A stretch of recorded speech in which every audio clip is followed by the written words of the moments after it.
Good afternoon.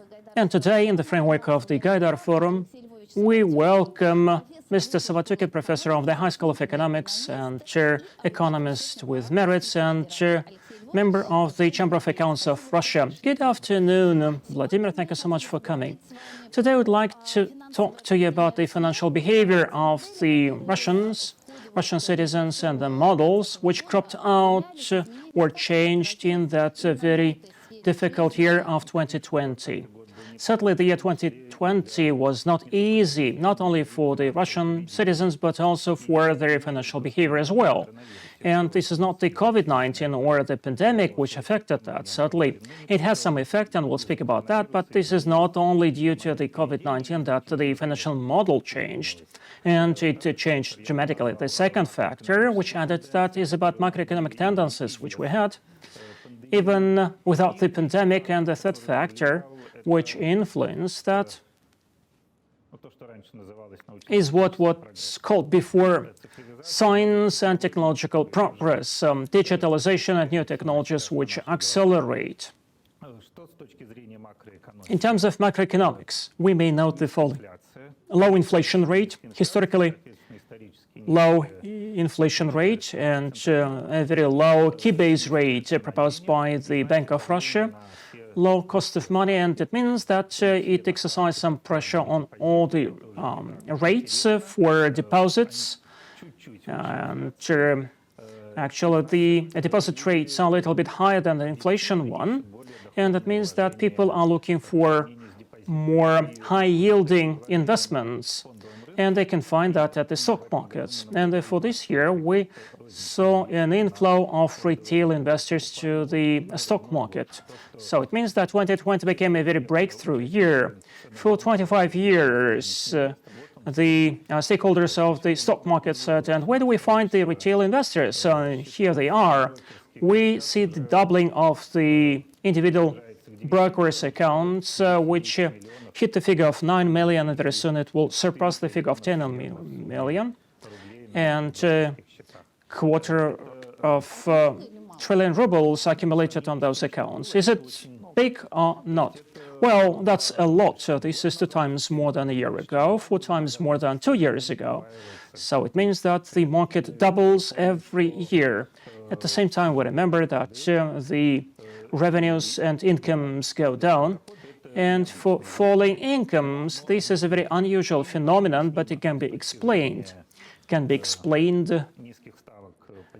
As for the low deposit rates, it is explainable because of the digital technologies now we have for mobile applications, online banking, access, etc. Means that you can trade in the stock market without actually having to stand up from your sofa, from your couch, and you can play in the market using your smartphone. Is it good or bad? Many people do not have enough knowledge about the tendencies in the stock market, and they are not knowledgeable of the rules of the game, and they come in flocks to the stock market. Is it good or bad? Well, in the economy, there is now things like good or bad for everyone. So some feel it good, others don't feel it good. So it's good for the brokers, for the securities markets stakeholders. They get their commission and have very good profits. And despite the crisis here, they actually hit the historically high figures. And the retail investors feel at ease because our market is going up.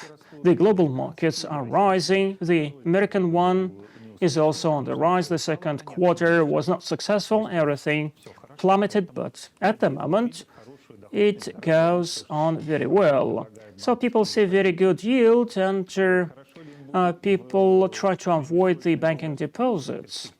Whether people are going to feel well in the midterm or in the long run, actually, I'm not sure. Some experts speak about a bubble being inflated, and I'm not in the position to predict that. We know from the history that the bubbles never burst, but at the same time, any trader may tell you that the trees do not grow up to the skies.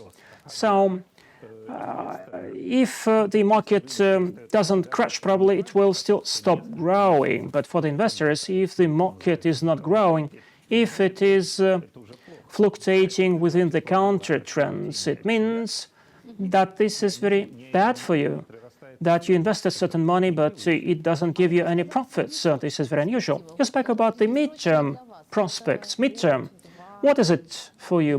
1 year, 2 years, 3 years, or probably several months? Well, at the moment, 3 years, this is a very long run. And you may call yourself a good strategist if you can make your plans for 3 years. We live in uncertainty for many reasons, and we spoke about uncertainty even prior to the pandemic. Therefore, one more feature of the financial behavior of the population which we see at the moment is the following. So the deposits themselves in absolute figures do not go down, but the structure changes. The share of long-term deposits or demand deposits or the current deposits or 1-year deposits are going down. No one actually is ready to invest in the long run because no one knows what may happen in that time. And in the stock market, people are not making any long-term investments. Thirdly, we have some spontaneous demand for the iconic toilet paper or buckwheat. So this is a very short-term investment. Yes, that's true. And there is a clear demand for cosmetics, for antiseptics, or for pharmaceuticals, and that's very explainable. But we see record high figures for mortgage this year too. And it is all clear why. Because the government subsidizes mortgage, offering the concessional mortgage rates, and those who manage to get to the concessional mortgage, they are auto boys or girls. Those who opted for that in autumn, they were not lucky enough because the real estate prices went up. Well, this is actually commensurate to the market laws. So once the demand goes, the prices go up as well.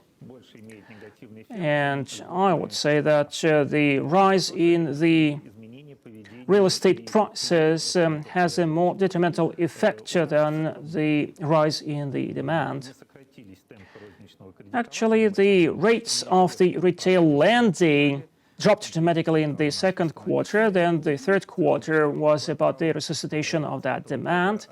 And in the fourth quarter, we also saw a slump, but it was not as bad as in the second term.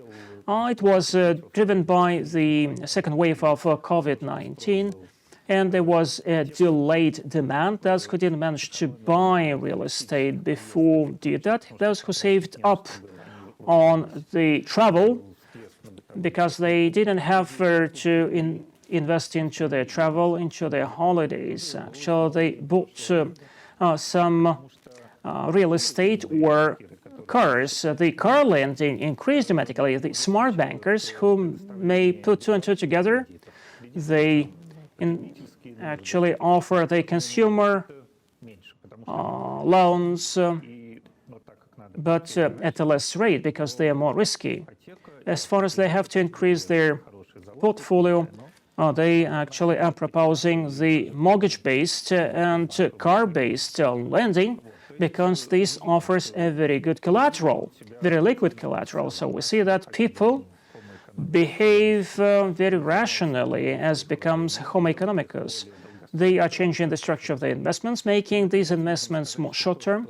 And we, at the end of the day, may say that following the textbook theory, what you may find on the front pages of the economics textbooks, the functions of the economics, the savings are transformed into investments. This is what is going on. And the savings themselves did not go up. They shrunk, on the contrary. But this is explained by the fall in the incomes and working from home, increase in the unemployment rate, and the people don't have as big cushion as they used to have. The retail investors come to the stock market.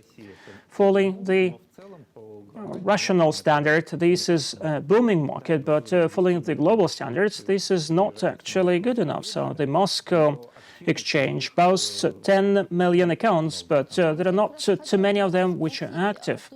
Hence is my question.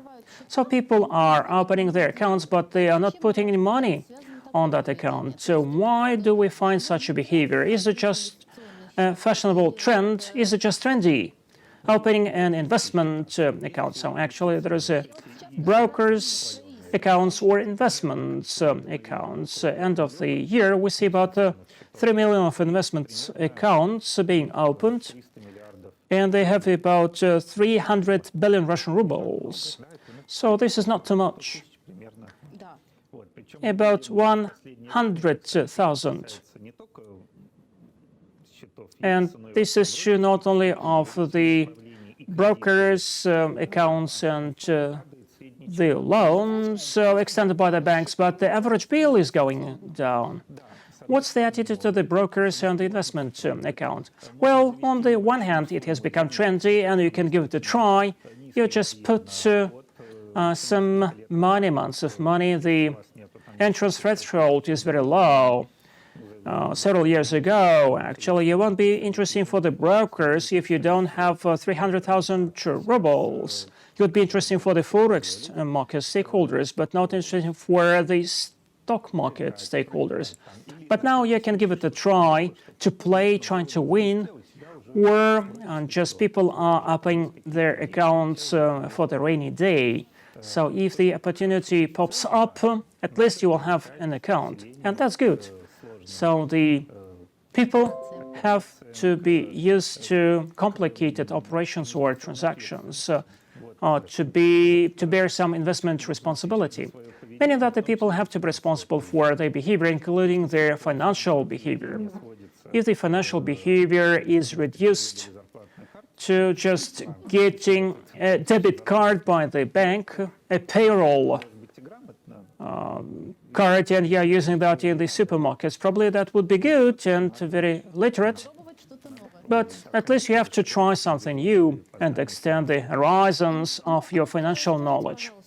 Well, tell me, please, amid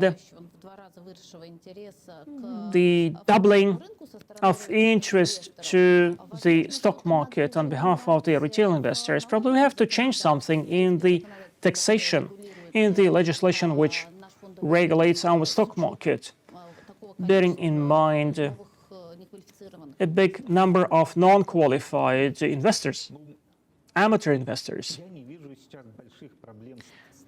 I don't see any issues with the taxes. Always there is a room for improvement, and very often we're told by the securities market stakeholders that compared to the banking services, actually the taxation there is not as concessional as there. The deposits taxation and the securities taxation was in favor of deposits. But at the moment, I would not recommend to make any revolutions because the tax code has become a scapegoat, and ever since it was adopted, more than 400 amendments have been passed. We have to have some stability as we need it for the civil society. Speaking about the taxes, why the actually investment accounts are so interesting for, because it means certain tax deductions. You have to motivate, so it means that you are paying less regional taxes. And it means that the constituent members of the Russian Federation will get less money into their coffers. And the regional budgets are regarded as a weak link in our budgetary system. And the constituent members of the Russian Federation were not asked whether they are ready to stand such deductions. But if we ease the tax burden, something we're called on by the stock market stakeholders, it always may be done at the expense of something. So it means that the budgetary systems, the regional budgetary systems will get less tax revenues. These are the risks which you have to consider. Speak about the tax amendments. Certainly there is a lot of room for improvement, as always. Not all the tax and legal novelties are for the better. Just several minutes ago, we spoke about bringing up of responsible investors, that people have to be responsible for their investment decisions. But the legislation at the moment is directed at the diverse direction. It is very paternalistic, meaning that the state restricts the investment initiative of the investor, and the state assumes the responsibility for the decisions taken by the investors. For instance, the division into qualified and non-qualified investors. Some people are allowed to spend their money as actually they want to, others are not. There are some sophisticated products which cannot be sold, and there's a question why. A person earned this money a legal way, and he can spend that money totally legally. So you think that there is some overcaring, that the state is overcaring? Yes. We are living amid the public paternalism. Or we have to bring up financial literacy, and you cannot improve the financial literacy if your mother is always reading books to you aloud. There'd be no motivation for you to read anything yourself. If the state tells you where to invest and where not to invest, and if the state guarantees that the banks will actually compensate the lost deposits up to 1.4 million rubles, the pensions are insured, life insurance is also guaranteed. Starting from 2024, other guarantees are offered for the securities market. So it means that the state tells you where to invest. Alexey, in my opinion, if you do not propose any guarantees, then probably we'll see a lot of sad stories of people entering the markets and losing hundreds of thousands of rubles, although this is not too much. On the one hand, people will be reluctant to enter these markets, but on the other side, there will be more people who got impoverished when they tried to play these games. Or you think that you actually have to learn from your own mistakes? Yes, I do think that you have to learn from other people's mistakes, not from your own mistakes. So smart people learn from their own mistakes, and the wise people learn from other people's mistakes. You have to learn. Some information has to be disclosed, and we have to punish the swindlers and fraudsters, those who do not disclose all the material terms and conditions of the agreements. But still, we remember a massive inflow of investors to the stock market in the mid of 1990s. You're quite young for that, but probably you remember those financial pyramids. Well, I was quite adult at that time. I remember that. Do you remember how the people learned? Well, actually, this is when the term of the cheated investors was coined. Well, cheated stakeholders and mortgage holders, etc., emerged. But when the state keeps saying that we'll protect you, that if you invested in the currency-denominated mortgage, the state may tell you that how foolish of you, because you did that yourself. Well, really, the state makes you helpless. If you are wrong, then you will always be rescued and supported. But if the state doesn't speak about that every time, then people will have more responsibility. And probably we have to make more prevention to explain the risks, disclose some information, but they should not be restricted. So meaning that you may explain what risks are there You may offer some financial enlightenment, you may teach people, but not restrict them in what they do. So we are at the Gaidar Forum. Ограничивать. Мы же на Гайдаровском форуме.